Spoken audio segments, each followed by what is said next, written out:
E uma pesquisa realizada pela Santa Casa do Rio de Janeiro mostra que 72% das crianças que são atendidas com problemas emocionais costumam ver os pais discutindo. Os problemas de um casal podem ganhar grandes proporções para a criança e podem marcá-la para sempre. Sobre esse assunto, eu converso agora com Margarete Alves no quadro Teleterapia.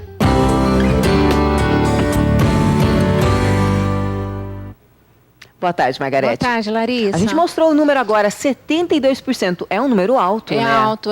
Eu diria que é talvez um dos fatores maiores que levam as pessoas para a terapia. Como eu trabalho muito com família, né? Então, geralmente, as crianças vêm num processo, vamos dizer assim, inicial de trazendo algum tipo de sintoma, de insegurança, de medo, ansiedade, né? Uma série de coisas, e a gente vai pesquisando, vai investigando. Geralmente tem alguma questão com o casal. Então, geralmente, quando eu atendo a criança, eu peço para que os pais venham juntos, né? Porque, normalmente, a criança ela só tem um sintoma, ela está sendo porta-voz de algo que é da família, não é só dela, né? E em qual idade a criança já começa a perceber essa briga, ou essa briga já começa a afetá-la? Larissa, eu diria que desde sempre, né? Uma mulher grávida, por exemplo, que passa por algumas turbulências no relacionamento conjugal, a gente sabe que o feto, né, ele absorve tudo, ele carrega essa emoção. Então, desde sempre, às vezes os pais falam, mas o meu filho ainda é pequenininho, ele não percebe, então eles não têm ideia. Exato, eles não têm ideia, não têm uma consciência do quão nocivo, do quão prejudicial é. A criança, ela é como uma parabólica, ela absorve tudo, toda a energia da família. Se a família está bem, essa criança tem grande chance de estar bem também. Mas se a família, de alguma forma, tem algo ali que precisa ser resolvido, tem algo que não está bom, a criança, naturalmente, por ser mais sensível, por ser mais perceptiva, ela absorve todo esse clima, vamos dizer assim, e acaba respondendo através de um sintoma. Muitas vezes a criança adoece fisicamente por uma questão emocional. E a criança, ela pode se sentir culpada, ser o motivo da briga? Ela pode achar sim, porque como mesmo que não tenha nada a ver com ela. Mesmo que não tenha nada a ver com ela, mas ela tem a impressão, né, de que ela pode ser a causa. Muitos pais, muitos casais ficam juntos, às vezes num casamento que não é bom por conta dos filhos, e os filhos acabam percebendo isso, né? Que aquele casamento já acabou, mas que eles estão ali por conta de uma família que eles querem manter, mas ainda não há uma disposição do casal em buscar uma ajuda, em se melhorar como casal. Mas eles estão mais preocupados na função paterna e materna. E isso não é bom. A criança quer ver o casal bem, né? Acima de tudo, é um conjunto de coisas. Então, muitas vezes eu vejo os pais muito dispostos a serem bons pais, né? Mas esquece relação marido e mulher. Na relação conjugal. E a criança é como um script, né? Ela vai ter depois, na vida adulta, tudo o que ela observou em termos de relacionamento conjugal nesse primeiro momento com os pais. Se eu, né, na vida adulta, posso ter chance de ser um bom marido, é porque eu observei meu pai sendo um bom marido, né? Tudo que eu fui observando, registrando e tudo mais é um modelo, é o nosso principal modelo, né? É como nosso pai e nossa mãe se comportaram na vida conjugal.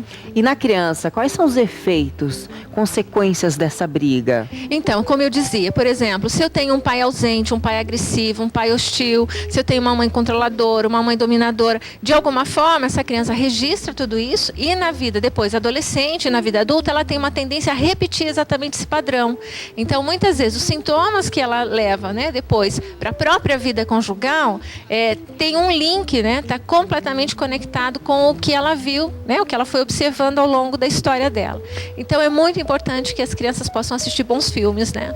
Agora, como fazer, Margarete? Porque a gente sabe que a briga, é claro que ninguém quer brigar, mas às vezes a briga é inevitável. Sem e naquela hora, cabeça quente, o que fazer? Então, geralmente o que eu sugiro? Precisa conversar alguma coisa mais delicada, sair de perto, né, Larissa? Não discutir na frente das crianças. Por mais que a criança perceba que tem um nível de tensão, que eles estão, de alguma forma, discutindo por algo, mas se ela não presencia diretamente, já é uma grande ajuda. Então, vai para um outro cômodo da casa, se afasta, não precisa resolver coisas que faz parte do mundo dos adultos na frente das crianças. As crianças não precisam presenciar isso. Então, eu diria que esse é um primeiro toque e é muito importante, né? Conversar depois com a criança também? Então, primeiro, assim, não falar no calor da emoção, que é muito importante. Esperar abaixar. Abaixar a poeira.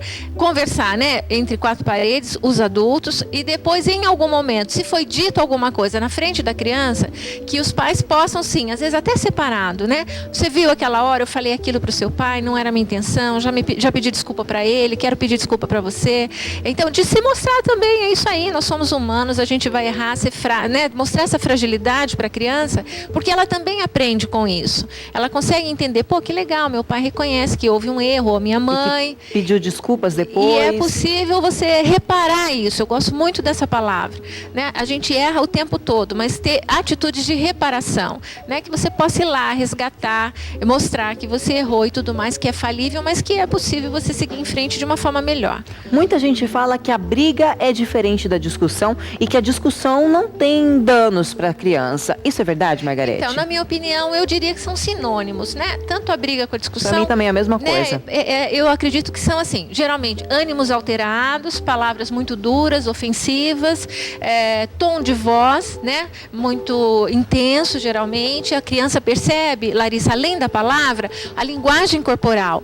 Então, aquele olhar, né, de mágoa, de fúria, de raiva, onde eu quero acertar as contas com a pessoa. Então, mesmo que não haja uma discussão verbal, mas a linguagem corporal diz muito do nosso estado daquele momento. Então, a criança, ela observa, né, cada detalhe, ela vai percebendo, então ela sabe, o clima está tenso, né? Está diferente daquilo que é o normal. Que é o normal, que é o corriqueiro. Então, eu não faria muita diferença. Briga e discussão, para mim, eu colocaria como sinônimos. Você até comentou, mas eu queria aprofundar um pouquinho mais agora, Margarete. Muitos casais ficam prolongando o divórcio por conta dos filhos, por achar que o divórcio vai trazer um prejuízo maior para os filhos. Mas esse clima também de discussão não é saudável, né? Não é saudável. Eu diria assim, eu vou falar dos dois extremos.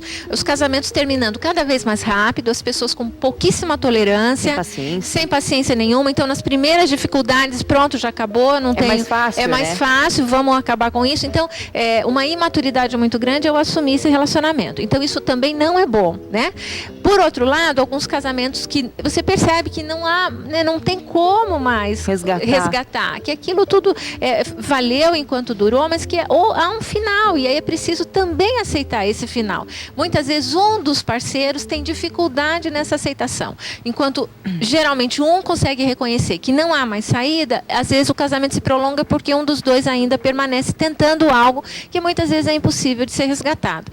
Então, muitas vezes eles falam, mas a gente tem que tentar pelos filhos. Eu acho muito válido, é isso mesmo. Mas chega um momento que é notório de que não há o que fazer. Então, nesse caso, quando passa desse limite, eu diria que é tão prejudicial ficar, talvez até mais ficar... Eu acho até, né, mais do que prolongar essa situação, do que a própria separação.